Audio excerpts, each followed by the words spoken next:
नमस्ते मित्रांनो, SSK दर्शन academy आपल्या आवडत्या चॅनलमध्ये आपलं स्वागत आहे. नवीन असाल तर नक्की लाईक करा, शेअर करा, सबस्क्राईब करा आणि असेच आनंदाने आमच्यासोबत शिकण्यासाठी बेल आयकनचं बटन जरूर दाबा, तरच आमचे नवनवीन व्हिडिओज आपल्यापर्यंत पोहोचणार आहे.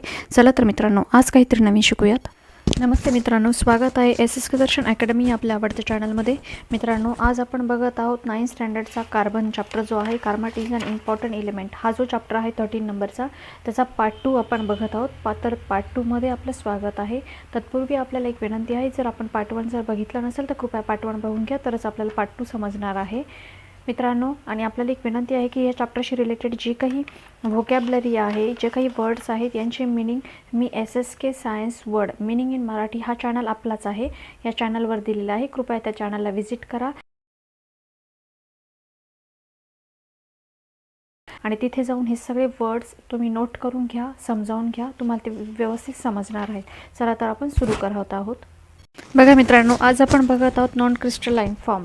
नॉन क्रिस्टलाइन फॉर्म म्हणजे अस्फटिकी अपरूपे. जे ॲलोट्रॉपी आपण बघत होता, बघा या ठिकाणी आपण बघितले होते 3 ॲलोट्रॉपी आपण बघितले होते कार्बनचे. फर्स्ट आपण डायमंड बघितला होता, बरोबर ना, क्रिस्टलाइन फॉर्ममध्ये. सेकंड ग्रेफाइट बघितला होता आणि थर्ड जो होता तो आपण फुलरिन्स बघितला होता, बरोबर ना, या ठिकाणी बघितला होता आपण. आज आपण बघत आहोत नॉन क्रिस्टलाइन फॉर्म बघत आहोत आपण. तर नॉन क्रिस्टलाइन फॉर्ममध्ये काय असतं, म्हणजे याला अस्फटिकी अपरूप म्हणतात, ॲलोट्रॉपी नाही. यामध्ये काय असतं माहिती का, जसं क्रिस्टलाइन फॉर्ममध्ये कार्बनचे आयटम जे असतात ना, ते कसे असतात, रेग्युलर फॉर्ममध्ये असतात. पण याच्यामध्ये कसे असतात, रेग्युलर नसतात. हे नेहमी लक्षात ठेवायचं. त्यामध्ये कार्बनचा कसा असतो, तर रेग्युलर फॉर्ममध्ये असतो. तर याच्यामध्ये फॉर्म रेग्युलर नसतो नॉन क्रिस्टलाइनमध्ये. यामध्ये काय काय येतं, कोल येतो, दगडी कोळसा येतो, कोक येतो. कोक म्हणजे काय असतं माहिती का, हा दगडी कोळशाचा चारकोल म्हणतात त्याला ॲक्च्युली. तो कशापासून बनत असतो माहिती का, जे वनस्पती प्राणी असतात ना, म्हणजे प्राण्यांची हाडं, शिंग आणि वनस्पती जे असतात ना, तर यांच्यापासून हा चारकोल तयार होत असतो. बघा आता, फर्स्ट आहे कोल, तर दगडी कोळसा आपण इथे बघत आहोत. बघा आता, दगडी कोळसा तर सगळ्यांनाच माहिती आहे. Coal is a fossil fuel. हे काय आहे, फॉसिल फ्युअल आहे, जीवाश्म इंधन आहे ना. आपल्याला माहिती आहे ना, लाखो हजार आपण 5th का 6th स्टँडर्डमध्ये हे सगळं शिकलो आहे. बघा तुम्ही ते चॅनल म्हणजे चॅप्टरकडे जाऊन बघा तुम्ही, SSK दर्शन अकॅडमीच्या लिंकवर. हे सगळं तुम्हाला मी शिकवलेलं आहे. फॉसिल फ्युअल काय असतं, नॅचरल गॅसेस काय असतं, 7thमध्ये का काय, बघा ते व्यवस्थित जाऊन तुम्ही. तर कोल इज फॉसिल फ्युअल म्हणजे जीवाश्म इंधन आहे ते, बरोबर ना. It contains a carbon. त्याच्यामध्ये काय असतो, कार्बन असतो, हायड्रोजन असतो आणि ऑक्सिजन असतो. हे सगळ्या गोष्टी असतात यामध्ये दगडी कोळशामध्ये. It also contains nitrogen. त्याचप्रमाणे त्यामध्ये काय असतो, नायट्रोजन पण असतो थोड्याफार प्रमाणात, फॉस्फरस असतो, सल्फर असतो. It occur in the solid state. आता तो कशा स्टेटमध्ये असतो, सॉलिड स्टेटमध्ये असतो. दगडी कोळसा कसा असतो, स्थायू रूपातच सापडतो ना, आपण बघतो ना. आणि दगडी कोळशाचे 4 टाईप्स असतात. कोलचे 4 टाईप्स हे नेहमी एक्झामला विचारले जातात आणि कधी पण विचारले जातात. आपल्याला माहीतच असायला हवे, एक नॉलेज म्हणून माहीत असायला हवे की कोलचे टाईप कोणते आहेत. तर हे आपल्याला नेहमी MPSC UPSC हे क्वेश्चन्स असतात, हे नेहमी फेमस आहेत. हे पीट, लिग्नाईट, बिट्युमिनस आणि अँथ्रासाइट हे जे आहेत ना, हे 4 हे दगडी कोळशाचे प्रकार आहेत 4 कोलचे. बघा आता, फर्स्ट आहे पीट. हा पीठ जो आहे बघा असा असतो दिसायला. बघा, formation of peat is the first step in the formation of coal. म्हणजे पीठ हा काय आहे की दगडी कोळसा तयार होताना पहिली पायरी म्हणजे पीठ. पहिल्यांदा काय तयार होतो, पीठ तयार होतो, हे तयार होत असतं. It contains a high proportion of water. आणि त्याच्यामध्ये काय असतं, हाय प्रोपोर्शन ऑफ वॉटर असतं, म्हणजे पाण्याचं प्रमाण जास्त असतं. आणि less than water and less than 60% of carbon.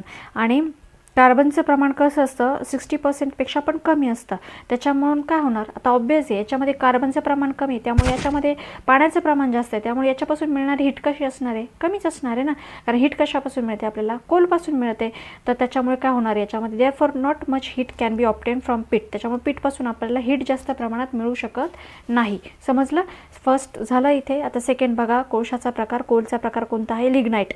हे लक्षात ठेवायचं आहे तुम्ही. लिग्नाईट, सेकंड लिग्नाईट आहे तो काय आहे, peat was transform into lignite. आता हा जो पीठ असतो ना, याच्या आता जमिनीच्या खाली राहतो, बरोबर का.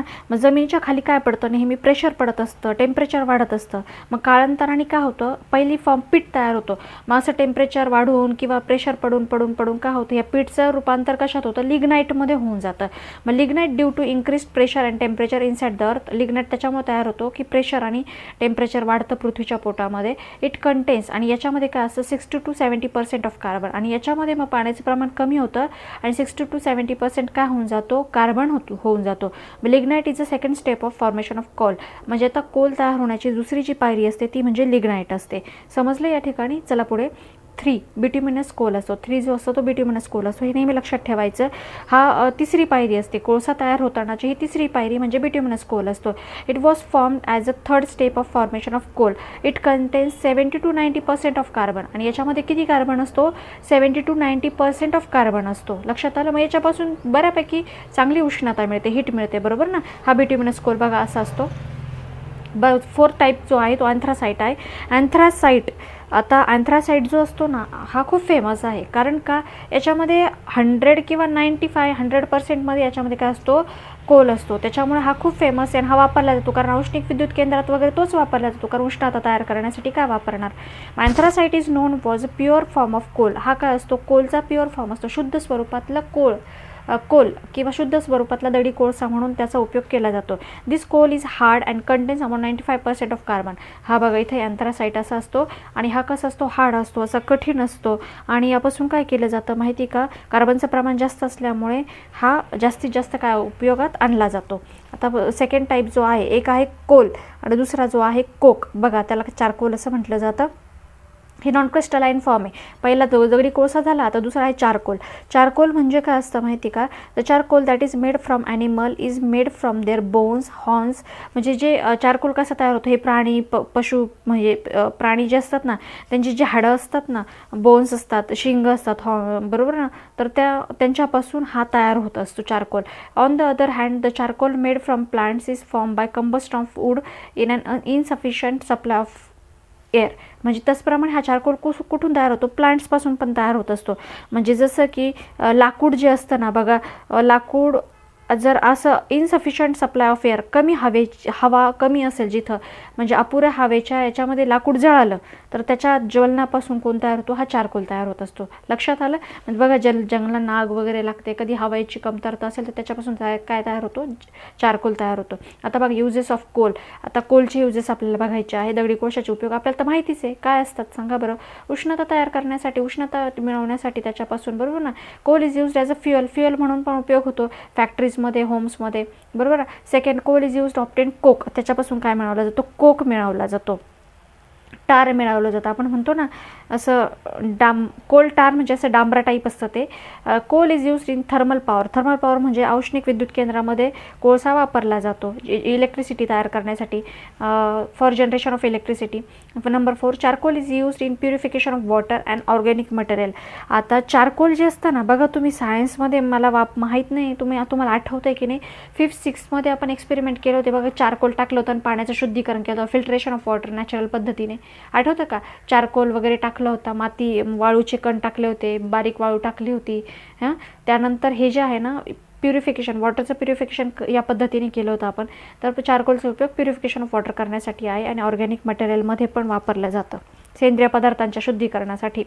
नंतर नंबर 3 कोक. आता कोक काय असतं माहिती का? 3 प्रकारे क्रिस्टलाइन फॉर्म असतात. एक असतो कोल, एक असतो चारकोल, एक असतो कोक. कोक म्हणजे काय असतं? The pure coal that remains when coal gas been taken away from coal is called coke. म्हणजे काय असतं माहिती का? दगडी कोळशापासून कोल गॅस काढून घेतला जातो ना, मग जे उरतो ना, असा शुद्ध कोळसा उरतो ना, त्याला कोक म्हणतात. त्याला काय म्हणतात? कोक. म्हणजे प्युअर कोल राहतो, शुद्ध कोळसा शिल्लक राहतो. ज्यावेळेस काय होतं? कोल गॅस काढून घेतला जातो दगडी कोळशातून. समजलं? त्याला कोक असं म्हटलं जातो. अशा पद्धतीनं असतो. युजेस ऑफ कोक. आता कोकची युजेस काय ते बघूयात आपण. डोमेस्टिक फ्युअलमध्ये घरगुती इंधन म्हणून कोकचा उपयोग केला जातो. त्यानंतर coke is used as a reducing agent. तो क्षपणकारक म्हणून कोकचा उपयोग केला जातो. त्यानंतर coke is used in production of aeriform fuel such as water gas आणि प्रोड्युसर गॅस. आता ह्या वॉटर गॅस आणि प्रोड्युसर गॅसमध्ये म्हणजे हे वायुरूप इंधन आहे बरं का. प्रोड्युसर गॅस आणि वॉटर गॅस हे काय असं गॅसेस फॉर्मचे इंधन आहेत हे.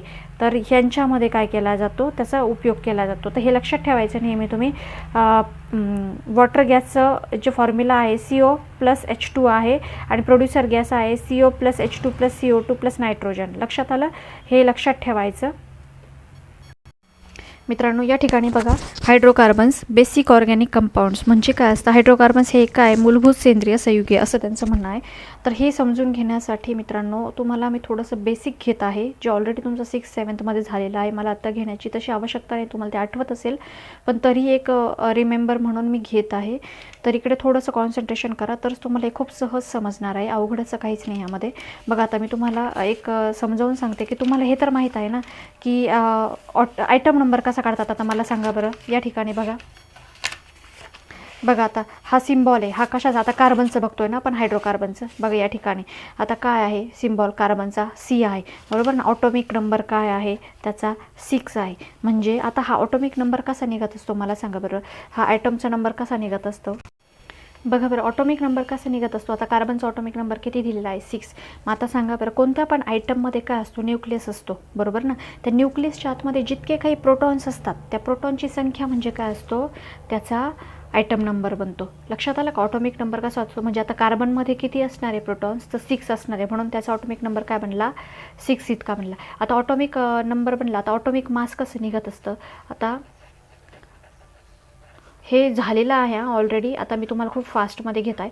आता ऑटोमिक मास किती आहे याचं 12 आहे. आता ऑटोमिक मास म्हणजे काय असं असतं, कसं असतं की आता हे कसं डिटरमाइन करतो आपण. सपोज आता मी तुम्हाला काय सांगते की एक बॅग आहे सपोज असेल, बरोबर ना. आता ती बॅग आहे, सपोज समजायचं की त्या बॅगला काही वजनच नाही, पण त्या बॅगचं मास म्हणजे तिचं वस्तुमान आपण कसं समजणार. जर त्या बॅगमध्ये आपण खूप सामान भरलं आणि ती वेट मशीनवर नेऊन ठेवली, तर ते जे सामानाचं वेट आहे ते म्हणजे आपण त्या बॅगचं वेट पकडतो की नाही, असंच असणार आहे की नाही. मग तसंच सेम आयटमचं पण असतं. म्हणजे आयटमचा मास कसा घेतला जातो तर त्याच्यामध्ये जे सब ॲटॉमिक पार्टिकल्स असतात ना, मग त्याच्यामध्ये काय काय असतं, मग त्याच्यानुसार तो कॅल्क्युलेट होतो. परंतु त्याच्यामध्ये काय काय असतं मला सांगा बरं. त्या पार्टिकल्समध्ये त्याच्यामध्ये इलेक्ट्रॉन्स पण असतात, प्रोटॉन्स पण असतात, न्यूट्रॉन्स पण असतात, बरोबर की नाही. पण आता इलेक्ट्रॉनचं कसं असतं, मुळातच इलेक्ट्रॉनचं मास कसं असतं खूप कमी असतं, म्हणून तो वेटलेसच असतो आणि त्या वेटलेस म्हणूनच कन्सिडर केला जातो, म्हणून इलेक्ट्रॉन कन्सिडर केला नाही. मग उरले कोण आता न्यूक्लियसमध्ये उरले कोण, फक्त प्रोटॉन आणि न्यूट्रॉन उरले, बरोबर ना. मग आता त्यांच्यामध्ये जे असतं ना, ह्या दोघांचं जे असतं ना प्रोटॉन आणि न्यूट्रॉन, ह्या दोघांचं जे मात्रा आहे ना, जेवढी त्यांची संख्या आहे ना, ते म्हणजे काय पकडलं जातं, त्या आयटमचा काय पकडला जातो, मास पकडला जातो. समजलं या ठिकाणी. म्हणजे त्यांच्यामध्ये किती, त्या प्रोटॉन आणि न्यूट्रॉनची टोटल संख्या किती आहे ते म्हणजे काय झालं, मास झालं. म्हणजे याच्यामध्ये किती झाले 6 प्रोटॉन आणि न्यूट्रॉन हे काही झाले 6 म्हणजे हे झाले 12, बरोबर ना. म्हणून त्याचं काय झालं मास 12 झालं. म्हणजे आता सपोज तुम्हाला जर मी सांगितलं ॲल्युमिनियम एक्झाम्पल घेतलं एखाद्या, आता सपोज ॲल्युमिनियम घेतलं, तर ॲल्युमिनियमचं मास जर काढायचं ठरलं तुम्हाला, तर किती काढणार. त्याच्यामध्ये 13 प्रोटॉन आहे आणि 14 काय आहे न्यूट्रॉन आहे. तर मग हे टोटल किती होणार मला सांगा बरं. 27 होणार. किती होणार त्याचं मास 27, बरोबर ना. 13 + 14 किती झाले 27 झाले ना. म्हणजे त्याचं मास किती झालं ॲल्युमिनियमचं 27 झालं. लक्षात आलं. अशा पद्धतीनं ते काय केलं जातं, काढलं जातं. लक्षात मित्रांनो. या ठिकाणी काय दिलेलं आहे बघा, इलेक्ट्रॉन कॉन्फिगरेशन हे किती आहे कार्बनचं 2,4 हे दिलेलं आहे, बरोबर ना. इलेक्ट्रॉनिक कॉन्फिगरेशन कार्बनचं किती आहे, इलेक्ट्रॉन कॉन्फिगरेशन हे किती आहे 2,4 आहे. म्हणजे हा किती आहे 6 आहे ना. हा आयटम नंबर किती आहे 6 आणि त्याचं कॉन्फिगरेशन किती झालं 2,4. हे कसं असतं माहिती का. आता तुम्हाला हे आठवतं आहे का मला माहीत नाही, बरोबर ना. हा कार्बन आहे सपोज, याचे फर्स्ट इनर शेल जी असते आणि ही आउटर शेल असते, बरोबर ना. हे 2 असते. म्हणजे याच्यामध्ये इथे 2 आहे आणि इथे किती आहे 1 2 3 4 हे त्याचं मिनिंग झालं. याच्यामध्ये कसं असतं, आता हे तुम्हाला मला आठवत नाही किती आठवतं, तर कार्बनला काय म्हटलं जातं माहिती का, टेट्राव्हॅलंट म्हटलं जातं. कारण कार्बनचा आयटम नंबर किती आहे, हा 6 आहे. ऑटोमिक नंबर त्याचा 6 आहे. म्हणजे कार्बनमध्ये किती प्रोटॉन आहे, हे 6 प्रोटॉन आहे. हे तर तुम्हाला समजलं ना, बरोबर ना. आता इलेक्ट्रॉन कॉन्फिगरेशन म्हणजे कसं असतं, याच्यामध्ये 2 शेल असतात. ही बघा इथे हा जो आयटम आहे ना आपला कार्बनचा, याच्यामध्ये किती शेल आहेत 2 शेल आहेत बघा. इनर शेल असते, इनरमोस्ट शेल म्हणतात त्याला, आणि ही जी असते ही आउटरमोस्ट शेल असते. पण त्यालाच काय म्हणतात आउटरमोस्ट शेलला व्हॅलन्स शेल असं पण म्हणतात. काय म्हणतात व्हॅलन्स शेल असं म्हटलं जातं.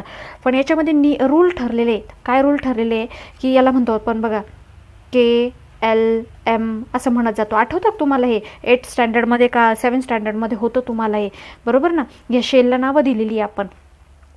आता ठरलेले रूल कसे ठरलेले याच्यामध्ये की ही जी आतली शेल असते ना इनर शेल, हिच्यामध्ये किती इलेक्ट्रॉन्स पाहिजे, हिच्यामध्ये कमीत कमी किती इलेक्ट्रॉन्स पाहिजे, 2 इलेक्ट्रॉन्स पाहिजे. किती इलेक्ट्रॉन्स पाहिजे, 2 इलेक्ट्रॉन्स पाहिजे. आणि जी आउटरमोस्ट शेल असते ना, हिच्यामध्ये किती इलेक्ट्रॉन्स पाहिजे, हिच्यामध्ये किती इलेक्ट्रॉन पाहिजे, 8 इलेक्ट्रॉन पाहिजे. पाहिजेच असतात. तेव्हा हे काय होतं, कंप्लीट होतं. ऑक्टेट काय होतं, स्टेबल होतं. म्हणजे हा ऑक्टेटचा नियम आहे. म्हणजे व्हॅलन्स शेल ही बाहेरची शेल किती पाहिजे, 8 इलेक्ट्रॉन्स पाहिजे, तेव्हाच ही कंप्लीट होत असते. लक्षात येतं ना तुमच्या. पण आता याच्याकडे किती आहे, आपल्या ह्या कार्बनकडे किती आहे, हा याच्याकडे 6च आहे. मग त्यांनी काय केले, पहिल्या शेलमध्ये 2 टाकले, म्हणजे ही पहिली शेल इनर शेल कंप्लीट झाली.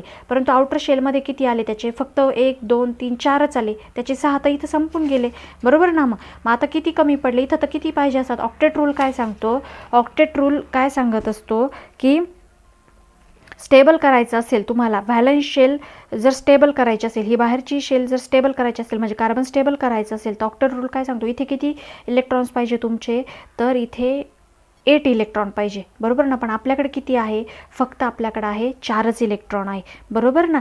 मग एक तर हे 8 करण्यासाठी, आणि प्रत्येक आयटम आहे ना, हा काय करत असतो, हा ऑक्टेट रूल कंप्लीट करण्यासाठी संघर्ष करत असतो. त्याला काय करायचं असतं, कसंही करून हे काय करायचे असते, हे 8 करायचे असतात. त्याच्या जे आउटरमोस्ट शेलमध्ये ना, त्याला काय करायचे असतात, नेहमी 8 करून कंप्लीट करायचं असतं. मग त्यासाठी तो काय करत असतो माहिती का, त्यासाठी तो इलेक्ट्रॉन एकतर देत असतो किंवा घेत असतो. बरोबर ना. तो बॉरो करतो, घेतो, किंवा देऊन टाकतो, लूज करत असतो, किंवा काय करत असतो, आपले इलेक्ट्रॉन दुसऱ्यासोबत काय करतो, शेअर करत असतो. काय करत असतो, शेअर करत असतो. आणि मग त्याच्यातूनच काय तयार होतात, कंपाऊंड तयार होत असतात, संयुगका तयार होतात. मग त्यामुळेच तयार होत असतात.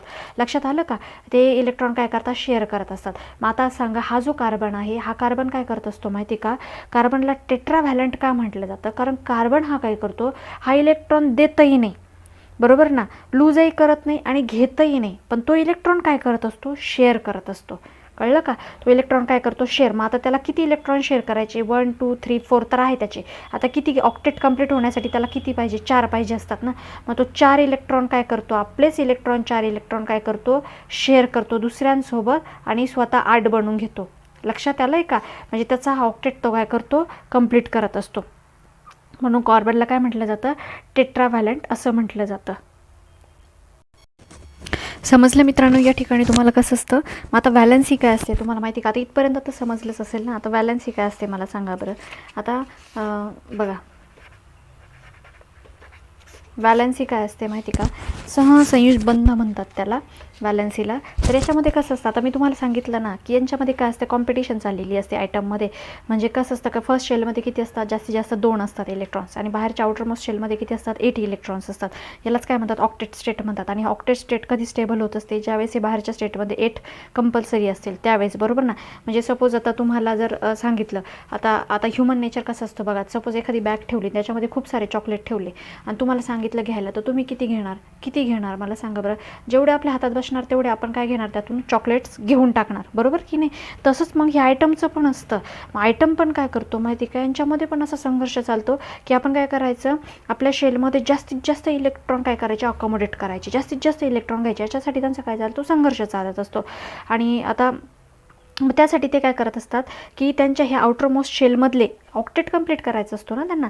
मग ते काय करतात, ते आउटरमोस्ट शेलमध्ये 8 इलेक्ट्रॉन ठेवण्यासाठी काय करतात, ते सारखे इलेक्ट्रॉनची काय करतात, घेवाण करतात किंवा शेअर करतात. बरोबर ना. हे त्यांचं काय असतं, चालू असतं. मग याच्यातूनच काय घडत असतात, केमिकल रिॲक्शन घडतात.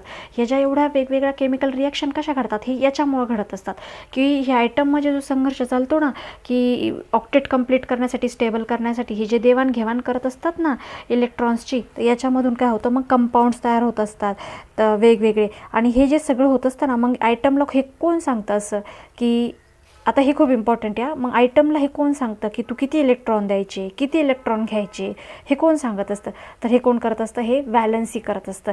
आता मला सांगा, सपोज आता ऑक्सिजन आहे. आता हा ऑक्सिजनचा एक, आता हे तुम्हाला नाही आहे सध्या, पण मी तुम्हाला एक रिमेंबर म्हणून सांगत आहे. आता ऑक्सिजन आहे, ऑक्सिजनचा ऑटोमिक नंबर किती आहे, हा 8 आहे. बरोबर ना. ऑक्सिजनचा ऑटोमिक नंबर 8 आहे. मग त्याचं इलेक्ट्रॉनिक कॉन्फिगरेशन कसं होणार, आता सपोज हा ऑक्सिजन आहे, बरोबर ना, O2. हा फर्स्ट इनर मोस्ट लेअर, त्याचे किती होणार मग 2 इथं गेले त्याचे, मग किती उरले खाली त्याचे 8 मधून 2 गेले 6 उरले, मग 1 2 3 4 5 6 इलेक्ट्रॉन आले, बरोबर ना. तर किती कमी पडले त्याला 2च कमी पडले ऑक्टेट कंप्लीट करण्यासाठी, बरोबर ना. मग तो इलेक्ट्रॉन काय करेल आता, एक तर त्याच्याकडे 2 ऑप्शन राहतील, हे 6च्या 6 कोणाला तरी देऊन टाकायचे आणि मोकळं व्हायचं, किंवा हे 2 कुठून तरी मिळवायचे, हेच तो करू शकतो ना, बरोबर ना. असं तो करू शकतो. मग तो काय करतो आता, त्याला काय ही 6 देणं सोपं आहे की हे 2 मिळवणं सोपं आहे, तो 2 सहज मिळवू शकतो ना. पण एखाद्याला का मग याच्यातून काय होते, केमिकल रिॲक्शन क्रिएट होतात. आता सपोज मॅग्नेशियम, आता पुढचा आपण घेतला मॅग्नेशियम. आता मॅग्नेशियमचं कसं असतं माहिती का, मॅग्नेशियममध्ये किती असतात, त्याचं इलेक्ट्रॉनिक कॉन्फिगरेशन कसं आहे 282 असं, बरोबर ना. म्हणजे 8 9 10 11 12 आहे त्याचा ॲटोमिक नंबर, किती झाला 12. मग आता पहिल्या लेअरमध्ये काय आलं मॅग्नेशियमच्या, बरोबर ना 2 आले, सेकंड याच्यामध्ये 8 आले, 2 3 4 5 6 7 8 आले. पण आता त्याचा थर्ड पण लेअर बनला, पण ऑक्टेट आपल्याला काय सांगतो, आउटर मोस्ट लेअर हा नेहमी किती बनला पाहिजे 8चाच बनला पाहिजे. पण आता इथे किती झाले त्याचे 2 आले ना, आता त्याला कमी किती पडले 6 कमी पडले. पण आता याला एवढे 6 कोण देणार आहे, बरोबर ना. याला 6 इतके कोण देणार आहे, एवढे 6 तर प्रत्येक जणाचे, कारण आटापिटा तेवढ्यासाठीच आहे की प्रत्येकाला मिळालं पाहिजे काहीतरी, असं प्रत्येकाला वाटतं ना.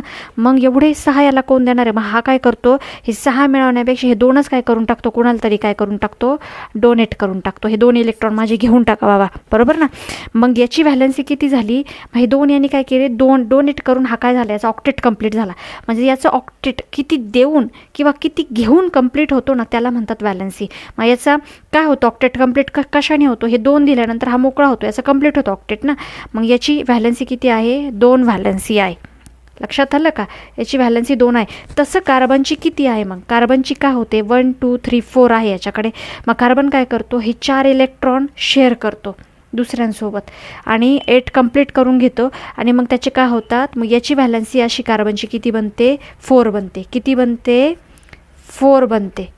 लक्षात आलं कार्बनची. म्हणजे हे सगळं मी तुम्हाला का सांगते, कार्बनच्या व्हॅलन्सीसाठी हे सगळं मी तुम्हाला सांगत बसले. कार्बनची व्हॅलन्सी 4 कशी बनली लक्षात आलं. म्हणजे प्रत्येक आयटम हा काय करतो, त्याचा ऑक्टेट कंप्लीट करण्यासाठी जे इलेक्ट्रॉन्सची देवाणघेवाण करतो, आणि जितकं देवाणघेवाण घेऊन करून त्याचं जे ऑक्टेट कंप्लीट होतं त्याला काय म्हटलं जातं, जी व्हॅलन्सी म्हटलं जातं. लक्षात आलं.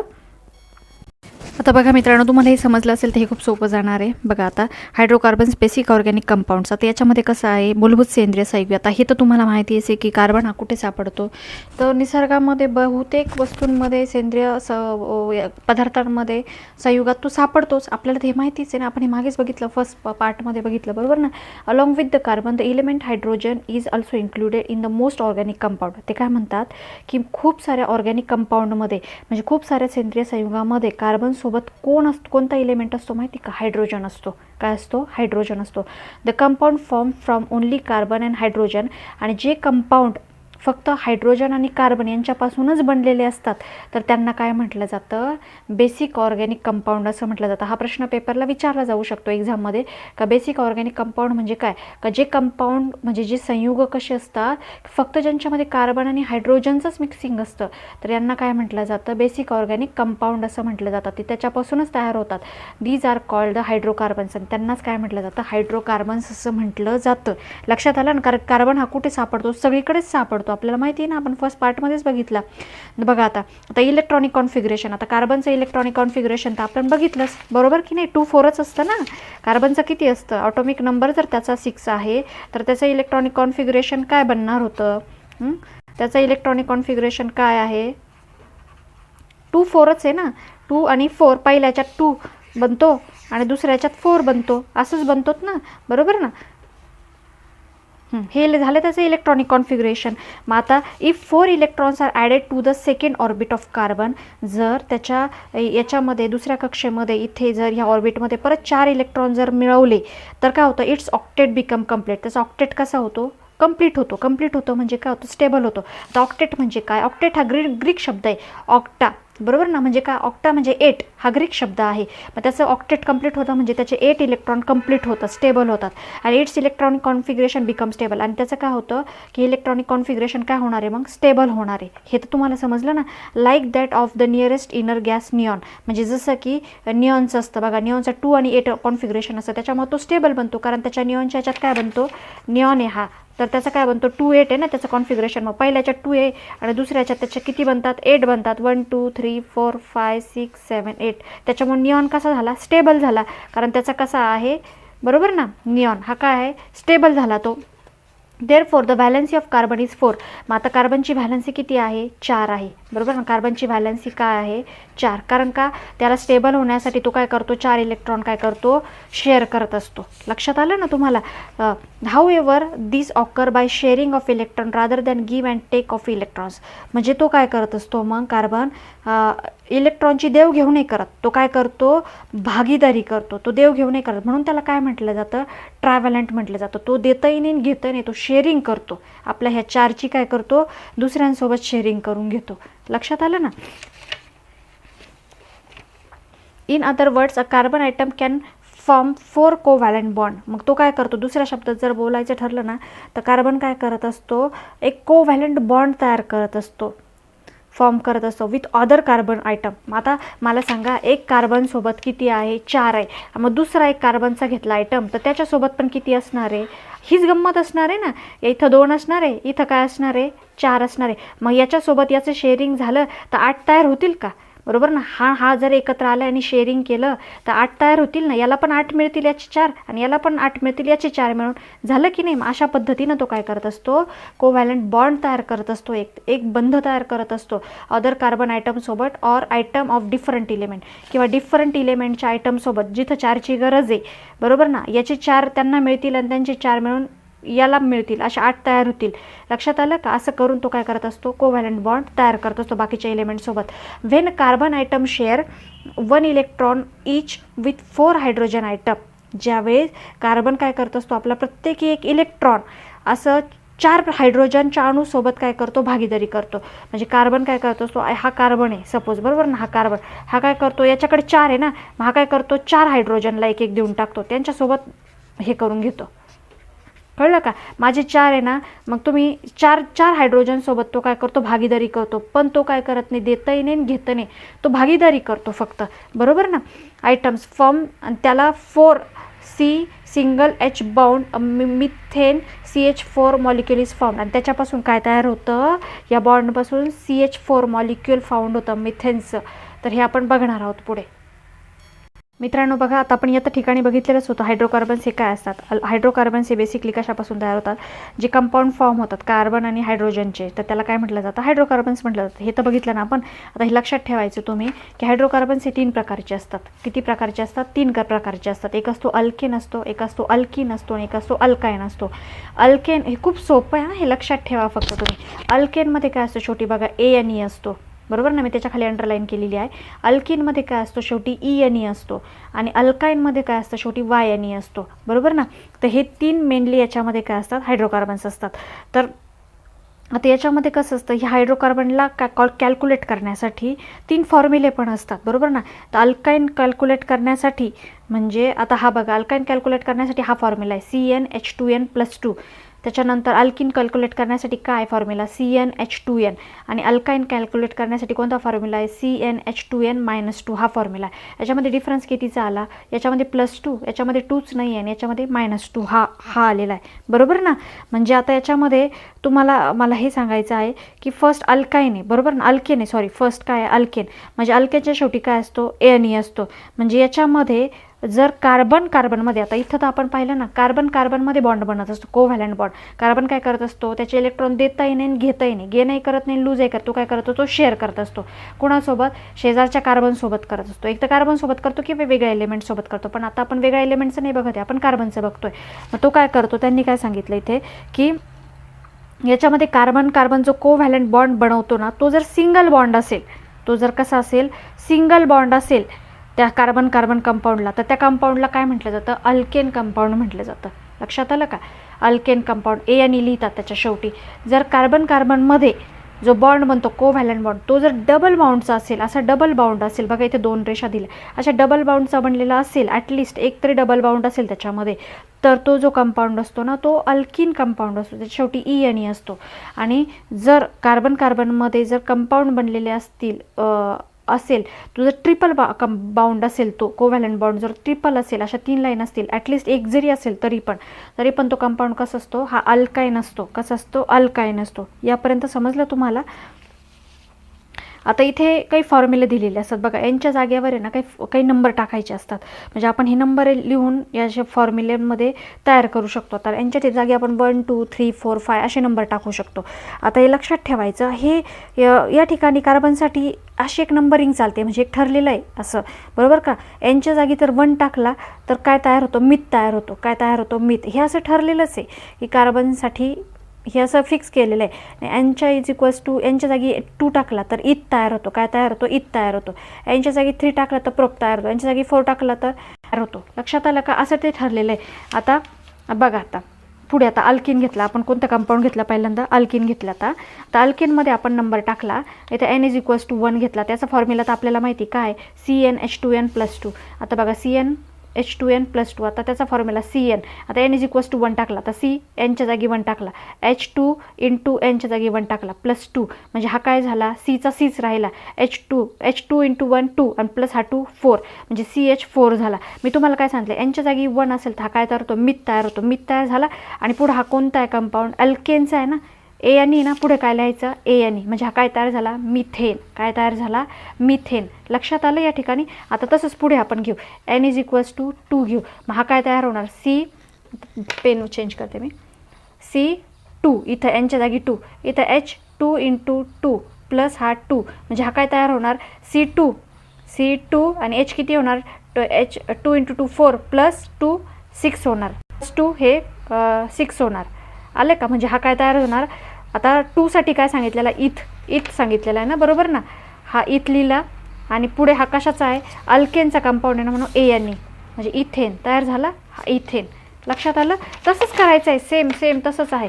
n=3 टाकला आपण, n=3 टाकला तर काय होणार, हा C यांच्या जागी 3 टाकला, H2 × 3 प्लस 2, मग किती झाला, C3 झाला. 2 × 3 6 आणि 6 × 8 H8 झाला. म्हणजे याच्यासाठी 3 साठी काय आहे, प्रोप आहे, बरोबर ना. हा काय आहे, प्रोप. हा प्रोप झाला पुढे. आणि पुढे ANE लावायचा, अल्केनचा कंपाऊंड आहे ना, म्हणून ANE, म्हणजे काय झाला, प्रोपेन झाला. लक्षात आलं या ठिकाणी.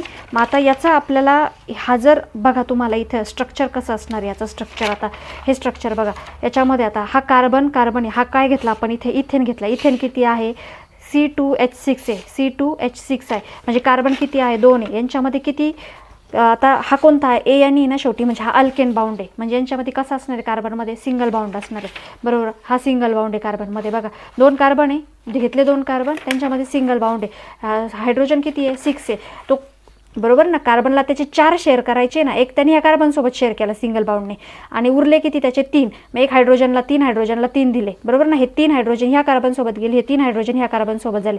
हा झाला इथेनचा स्ट्रक्चर. लक्षात आलं.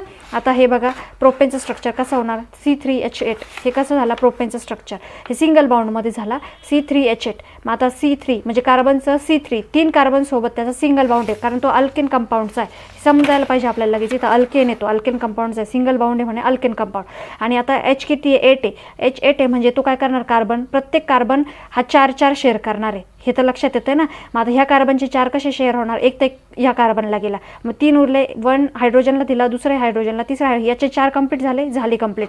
आता हा सेकंड कार्बन घेतला, याचे 4 कंप्लीट करायचे आपल्याला. एक तर ह्या कार्बनला गेला, एक ह्या कार्बनला गेला, 2 संपले, मग 2च उरले. एक हायड्रोजनला दिला, एक हायड्रोजनला, झाले याचे 4 कंप्लीट. आता याला पण 4 कंप्लीट करायला पाहिजे ना, 4 शेअर करायचे ना. हे बघा, मग एक तर ह्या कार्बनला गेला सिंगल बाउंडने, एक ह्या हायड्रोजनला, एक हायड्रोजनला, म्हणजे किती झाले, हे 3 हायड्रोजन, हे 2, हे 3, 8 हायड्रोजन झाले. आणि हे सिंगल बाउंड म्हणजे हा अल्केन कंपाऊंड आहे. समजले या ठिकाणी, सोपं आहे ना. चला मित्रांनो, आता बुकमध्ये मूव्ह होऊयात आपण. आता बघा, सॅच्युरेटेड आणि अनसॅच्युरेटेड हायड्रोकार्बन्स काय, आता तुम्हाला खूप इझिली समजणार आहे. एक्झामला तुम्ही अगदी सहज लिहू शकता. बघा, कार्बन आयटम एक्झिबिट्स अ कॅरेक्टरिस्टिक्स प्रॉपर्टी. आता कार्बन काय करत असतो, मला सांगा बरं. हा एक गुणधर्म दाखवत असतो, बरोबर ना, शो करत असतो एक गुणधर्म. कोणते, बघा, it can form a chain of carbon item. तो काय करत असतो, कार्बनसोबत चेन बनवत असतो, बरोबर ना. अशी कार्बनसोबत बंध बनवत असतो, कार्बनची चेन बनवत असतो. बॉन्ड करून करून करून करून चेन तयार होते त्याची, फॉर्मिंग कोव्हॅलंट कोव्हॅलंट बॉन्ड, त्यांच्यामध्ये कोव्हॅलंट बॉन्ड करून करून साखळी तयार करतो विथ अदर कार्बन आयटम सोबत. The hydrocarbons having only single bond between carbon atom are called saturated hydrocarbon. हे समजलं? म्हणजे ज्या हायड्रोकार्बनचा सर्व कार्बन अणूमध्ये फक्त एकेरी बंध असतो. कळलं का? म्हणजे ज्या म्हणजे लक्षात आलं ना तुम्हाला? द हायड्रोकार्बन्स हॅव्हिंग म्हणजे ज्या हायड्रोकार्बनच्या सगळ्या कार्बनमध्ये फक्त काय असतो, एकच सिंगल बंध असतो, एकच. आता बघा याच्यामध्ये काय आहे, सगळा एकच सिंगल बंध आहे ना, लक्षात आलं का? सिंगल बंध आहे ना, तर याला काय म्हटलं जातं, मग सॅच्युरेटेड म्हटलं जातं, सॅच्युरेटेड हायड्रोकार्बन म्हटलं जातं, संतृप्त हायड्रोकार्बन म्हटलं जातं. फॉर एक्झाम्पल इथेन बघा, ETHANE C2H6 याच्यामध्ये काय आहे, सिंगल बाउंड आहे ना सगळ्यांचा. ह्या हायड्रोकार्बनमध्ये काय झालेलं आहे, सगळ्यांमध्ये काय आहे, सिंगल बाउंड आहे, म्हणून याला काय म्हटलं जातं, सॅच्युरेटेड म्हटलं जातं. एक्झाम्पल इथेन बघा, C2H6 बरोबर ना. मग C2H6 मध्ये काय, याच्यामध्ये C2 बघा 2 कार्बन आहे आणि त्यांच्यामध्ये सिंगल बाउंड आहे. इकडं या Cला 3 हायड्रोजन आहे बघा, या Cला 3 हायड्रोजन H3, यांच्यामध्ये सिंगल बाउंड आहे. परत हा कार्बन आणि याला किती हायड्रोजन, 3 हायड्रोजन, मध्ये यांच्यामध्ये सिंगल बाउंड, हा कार्बन आणि याचे 3 हायड्रोजन. आला का हा? त्याच्यानंतर बघा हा प्रोपेन बघा, प्रोपेन शेवटी काय आला, ANE आला बरोबर ना. म्हणजे हा काय आहे, अल्केनचा कंपाऊंड आहे. आपल्याला समजलं पाहिजे, सिंगल बाउंड आहे. याच्यामध्ये किती आता बघा, C3H8 म्हणजे कसं आलेलं आहे, याच्यामध्ये सिंगल बाउंड आलेलं आहे. हा कार्बन आहे, पहिला कार्बन CA, त्याच्यासोबत 3 हायड्रोजन CH3 आले का, CH3 सिंगल बाउंड आहे. आला का सिंगल बाउंड, आला सिंगल बाउंड. परत CH2 आला का, मग बरोबर ना. आता हा काय आहे, सिंगल बाउंड आहे. आला का सिंगल बाउंड. परत इथे बघा, आता हा कार्बन आहे, हा कार्बन आहे आणि याच्यासोबत 3 हायड्रोजन आले का, 3 हायड्रोजन H3 आले ना. समजलं ना या ठिकाणी सॅच्युरेटेड काय असतं. आता चला अनसॅच्युरेटेडकडे जाऊया आपण. बघितलं ना मित्रांनो, या ठिकाणी आता अनसॅच्युरेटेडमध्ये जायचं आहे आपल्याला. अनसॅच्युरेटेडमध्ये काय, आता अल्केन आपला झाला पूर्ण, म्हणजे अल्केन बॉन्ड कशामध्ये आला, या सिंगल याच्यामध्ये आला बरोबर ना, तो सॅच्युरेटेडमध्ये गेला. आता आपल्याला बघायचं आहे, काय बघायचं आहे, अल्किन आणि अल्काईन बघायचं आहे. याच्यामध्ये कसं असतो, डबल बॉन्ड असतो आणि याच्यामध्ये ट्रिपल बॉन्ड असतो. आता मला सांगा बरं, त्यांनी काय सांगितलेलं आहे की काही हायड्रोकार्बन्समध्ये कसं असतं, म्हणजे हायड्रोजन आणि कार्बन हे दोन्ही असतात त्याच्यामध्ये बरोबर ना. म्हणजे काही हायड्रोकार्बन्समध्ये कसं असतं की 2 कार्बनच्या अणूमध्ये काय असतं की असे डबल बॉन्ड असतो, काय असतो, डबल बॉन्ड असतो किंवा ट्रिपल पण बॉन्ड असतो. असा डबल बॉन्ड असतो किंवा असा ट्रिपल बॉन्ड असतो. डबल बॉन्ड असेल तर ते कोण झाले, अल्किन, आणि ट्रिपल बॉन्ड असेल तर ते कोणते कंपाऊंड झाले, अल्काईन कंपाऊंड झाले बरोबर ना. मग आता इथं काय करायचं आपण, मी तुम्हाला काय सांगितलं की याच्यासाठी सेम आहे बरोबर ना. आता याचा फॉर्म्युला काय आहे, अल्किनचा CnH2n हा फॉर्म्युला आहे बरोबर ना, तो इथे टाकून घेतला. मग आता n = 1 टाकला, मग CN काय, C1H2 × 1 हा काय झाला, CH2. पण 1 साठी काय आहे, मीठ आहे, मग मीठ टाकला, मी इथे मीठ टाकला का, पण पुढे काय लावलं, अल्किन आहे म्हणून ENE लावलं बरोबर ना. मग मिथेनचं स्पेलिंग इकडं कसं होतं, मिथेनचं स्पेलिंग ANE होतं. आता इथं कसं झालं, मिथेनचं स्पेलिंग ENE, METHENE झालं बरोबर ना. आता दुसरा घेतला, इथं n = 2 घेतला. मग आता इथं CNच्या जागी 2 टाकला, इथं H2N2 टाकला.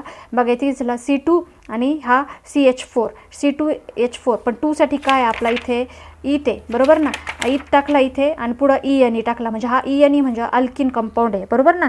मग आता C2H4 याचं स्ट्रक्चर कसं होणार मला सांगा बरं. आता हा अल्किन कंपाऊंड आहे म्हणल्यावर याच्यामध्ये कार्बनच्या बॉन्डमध्ये कसं राहणार, आता C2 आहे ना बरोबर ना. याच्यामध्ये काय झालं, C2H4 म्हणजे 2 कार्बन आहे, 2 कार्बनमध्ये काय टाकलं, 2 हा बाउंड टाकून दिला, डबल बाउंड टाकून गेला बरोबर ना. आणि H4 म्हणजे आता याला काय करायचे, याचे 4 कंप्लीट करायचे. याचे ऑलरेडी 2 इकडे गेले, मग 2 उरले, एक हायड्रोजनला दिलं, एक हायड्रोजनला. आता ह्या कार्बनचे 2 इकडे गेले, मग 2 उरले, ह्या हायड्रोजनला. मग याचा कसा तयार होणार मला सांगा बरं, हा कसा तयार होणार, CH2 डबल बाउंड CH2 असा तयार होईल का, हा तयार. चला आपण बघूयात.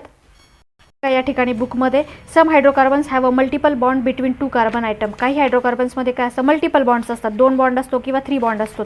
त्यांना काय म्हटलं जातं, multiple bond of can be double bond और ट्रिपल बॉन्ड बरोबर ना. Hydrocarbons having at least 1 multiple bond, ज्या हायड्रोकार्बनमध्ये ॲटलिस्ट एक तरी मल्टिपल बॉन्ड आहे बरोबर ना, एक तरी मल्टिपल बॉन्ड आहे ॲटलिस्ट, तर त्यांना काय म्हटलं जातं, अनसॅच्युरेटेड हायड्रोकार्बन्स म्हटलं जातं. फॉर एक्झाम्पल आता इथेनचं घेतलेलं आहे, इथे बघा इथेन ETHENE म्हणजे हा काय झाला, अल्किन कंपाऊंड झाला. याच्यामध्ये काय घेतलं आपण बघा, आपण इथे सोडवलं ना, CH2 डबल बॉन्ड CH2. आता यांनी घेताना थोडं असं घेतलं आहे बघा, H2C. इथं H2C म्हणजे दोन H आणि हा C डबल बॉन्डनी CH2 असं घेतलं आहे बघा. लक्षात आलं, समजलं ना. तसंच ट्रिपल बॉन्डचं करायचं. ट्रिपल बॉन्डमध्ये काय होणार, अल्किनचं होणार. आता या ठिकाणी करून दाखवते मी तुम्हाला. बघा मित्रांनो, आता लास्ट बघूयात आपण. थर्ड काय, अल्काइन. अल्काइनमध्ये शेवटी काय असतो, YNE असतो, बरोबर ना. याचा फॉर्म्युला काय, CnH2n-2. CnH2n-2 हा ट्रिपल बॉन्डचा असतो हा, बरोबर ना. हे तर सगळ्यांना माहिती आहे ना. 1 = मीथ, ईथ, प्रोप, ब्यूट असं असतं, बरोबर ना. आता काय घेतलं आपण, N = 1 घेतला.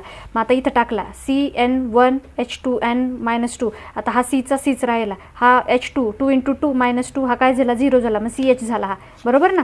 CH झाला. हा 1 आहे म्हटल्यावर काय, 1 आहे म्हटल्यावर काय झाला, मिथ. आणि YNE मिथेन हा शब्द असा झाला, बरोबर. हा मिथेन शब्द असा झाला. आता हा N = 2 घेतला. N = 2 घेतला म्हटल्यावर C2 × H2 × 2 - 2. आता हा किती झाला मग, C2 हा H4 - 2 असं होणार ना. मग C2 किती झाला, H2 हा झाला ना याचा फायनल, बरोबर ना. मग 2 आहे म्हटल्यानंतर इथं काय झाला, इथ, बरोबर ना. मग आता C2H2 हा इथ आणि त्याच्या पुढे काय झाला, YNE इथिन, बरोबर ना. इथाईन असं म्हणू शकतो आपण त्याला, इथाईन. मग आता याच्यामध्ये कसं स्ट्रक्चर तयार होणार, हे स्ट्रक्चर मला तयार करून दाखवा तुम्ही. चला, आता याच्यामध्ये कार्बन किती आहे, 2 कार्बन आहे, बरोबर ना. त्यांच्यामध्ये किती आहे, ट्रिपल बॉन्ड आहे, बरोबर ना. ट्रिपल बॉन्ड 2 कार्बन आहे. आणि हायड्रोजन किती आहे, 2 आहे, बरोबर ना. हायड्रोजन 2 आहे. आता ऑलरेडी ह्या कार्बनला किती द्यायचे आहे, 4 द्यायचे आहेत, बरोबर ना. 3 तर त्यांनी ह्या कार्बनला देऊन टाकले. मग 1 उरला, 1 हायड्रोजन. आणि ह्या कार्बनला उरला, याला किती द्यायचे, 4 द्यायचे. 4 शेअर करायचे ना. 3 इकडे शेअर केले ह्या कार्बनला आणि 1 इथं आलं का. मग याचा काय झाला, HC ट्रिपल बॉन्ड CH असं झाला का, झाला का, HC ट्रिपल बॉन्ड CH असं झालं ना. बघा, इथाईन HC ट्रिपल बॉन्ड CH. तसंच प्रोपेनचं करून पाहायचं, तसंच प्रोपाईनचं करून पाहायचं. लक्षात आलं का. आता हे तुम्ही करायचं, हे तुम्हाला होमवर्क दिलेलं आहे, समजलं. या ठिकाणी मला असं वाटतं तुम्हाला सगळं व्यवस्थित समजलेलं असेल. या ठिकाणी आपण ह्या चॅप्टरचा पार्ट इथे थांबवत आहोत. रिमेनिंग चॅप्टर आपण पार्ट 3मध्ये कवर करणार आहोत. चॅनल आवडला असेल तर नक्की लाईक करा, शेअर करा, सबस्क्राईब करा. आपल्या मित्रांसोबत नक्की शेअर करा, सबस्क्राईब करा, नक्की सबस्क्राईब करा. कारण बेल आयकनचं बटन दाबलं आणि बेल आयकनचं बटन जरूर दाबा, कारण तरच आमचे नवनवीन व्हिडिओज आपल्यापर्यंत पोहोचणार आहेत. अन्यथा आमचे व्हिडिओ तुमच्यापर्यंत पोहोचू शकणार नाही. कृपया आपण सबस्क्राईब केलं तरच आम्हाला मोटिवेशन मिळतं. पुन्हा भेटू न्यू पार्टसोबत. तोपर्यंत स्वस्त राहा, मस्त राहा, सुखी राहा, आनंदी राहा. धन्यवाद. मित्रांनो, चॅप्टरचा रिमेनिंग पार्ट 3मध्ये कवर करण्यात आलेला आहे. त्याची लिंक खाली डिस्क्रिप्शन बॉक्समध्ये दिलेली आहे, कृपया ती फॉलो करावी. चॅनल आवडला असेल तर नक्की लाईक, शेअर, सबस्क्राईब करून बेल आयकनचं बटन दाबा, तरच आमचे नवनवीन व्हिडिओज आपल्यापर्यंत पोहोचतील. पुन्हा भेटू न्यू पार्टसोबत. तोपर्यंत स्वस्त राहा, मस्त राहा, सुखी राहा, आनंदी राहा. धन्यवाद.